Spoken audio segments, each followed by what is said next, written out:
In this article we want to discuss the art of listening, which we believe is at the heart of communication, and is also what makes up a civilized culture.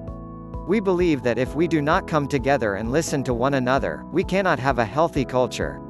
But if we do sit down and listen to one another, we can remake the world one relationship at a time. How do we understand the difference between listening and hearing?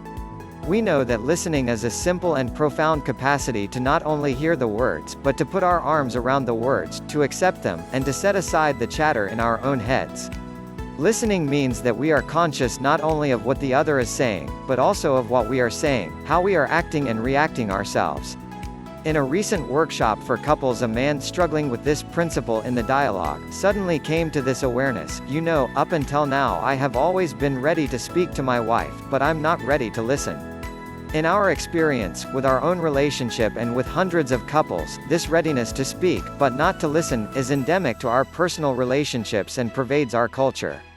The explanation for this tendency seems to be that we human beings project our own opinions, thoughts, prejudices, desires and needs upon our partners, always colored by our own experiences. And when we do that, in no way can we actually hear what is being said to us, not to speak of learning something new from our partners. So, how do we make the distinction between our auditory capacity to hear and the act of listening?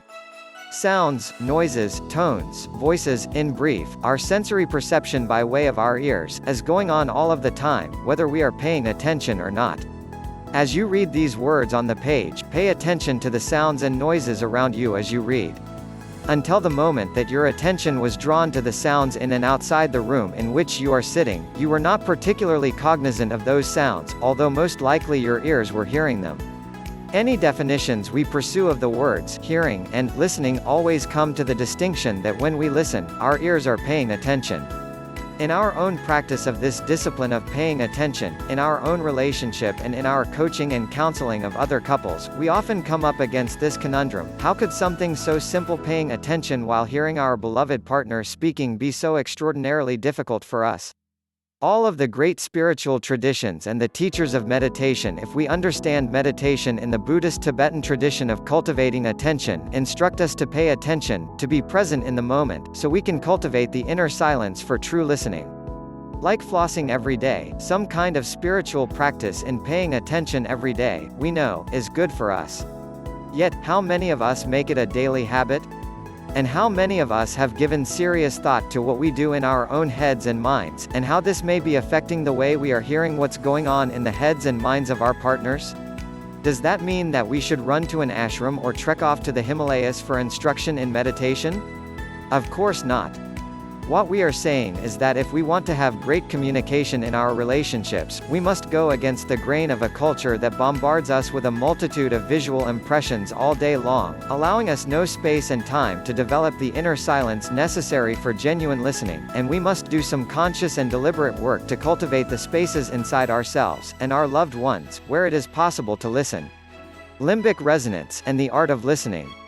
The best work of the interpersonal neurobiologists is demonstrating scientifically what our profession until now could only intuit and know impressionistically from ancient cultures and religions: that mindful awareness, living in the here and now, being fully present in the moment, not only enhances our physical, mental, and social well-being by focusing our attention and attuning to the present, but also is indispensable for healing our fractured social, personal, and spiritual relationships.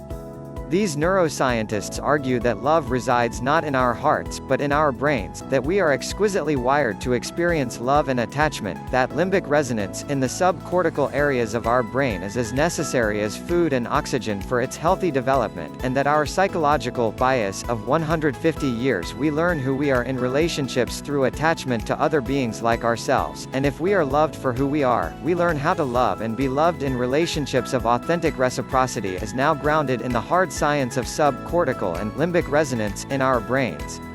So, those of us who are choosing to be part of the new wave of conscious and intentional couples are gifted at the beginning of the 21st century with the possibility of integrating the findings from cutting-edge neurological research with the wisdom of mindfulness practice. And we have the opportunity to demonstrate to ourselves and our partners that real change comes about, not through intellectualization and insight which, incidentally, dominated so much of 20th century psychological science but through the practice of empathic and validating listening that resonates from the subcortical, intuitive, and limbic regions of the brain up to the neocortical regions, and back down again. We can become fully conscious that both we and those whom we choose to communicate with, are habituated to a fast-paced and impatient culture dominated by sight, and that perhaps herein lies one of the difficulties we all have in practicing the art of listening. Research on the differences between the eye and the ear suggests that just in understanding that our eye operates at the speed of light 186,000 miles per second, while our ear operates at the speed of sound 1,100 feet per second, we gain a deeper understanding that if we are to help our partners face their despair over failed communication, we must slow down and listen. That means we must stop trying to communicate with others at the speed of light, which is what our electronic era inundates us with: visual impressions at the speed of light and communicate at the speed of sound. The research also teaches us that while the eye appears to operate at a more superficial level, that is, of reflected light, the ear penetrates beneath the surface. Optical illusions seem to be an integral part of the human condition. Acoustical illusions, by contrast, are rare. The ears do not lie. The sense of hearing gives us a remarkable connection with the invisible, underlying order of things. Through our ears we gain access to vibration, which underlies everything around us, writes one observer. Consider how we can read so much information from the tone and music in other person's voices, how they feel toward us, and what their intentions are. In sum, to get to that limbic resonance that not only keeps us alive but allows us to thrive and become everything we are meant to be, we need to cultivate the art of listening with deep understanding, listening in that way that can take us imaginatively into the world of the other person, where we can discover what it feels like to be in his or her world of feelings and thoughts. It is our experience that when one partner truly listens to the experience and point of view of the other partner, such a shift, from the habitual hearing of chatter in one's own mind to empathic and compassionate listening, can have a truly transformational effect on both the speaker and the receiver, for the healer and the healing.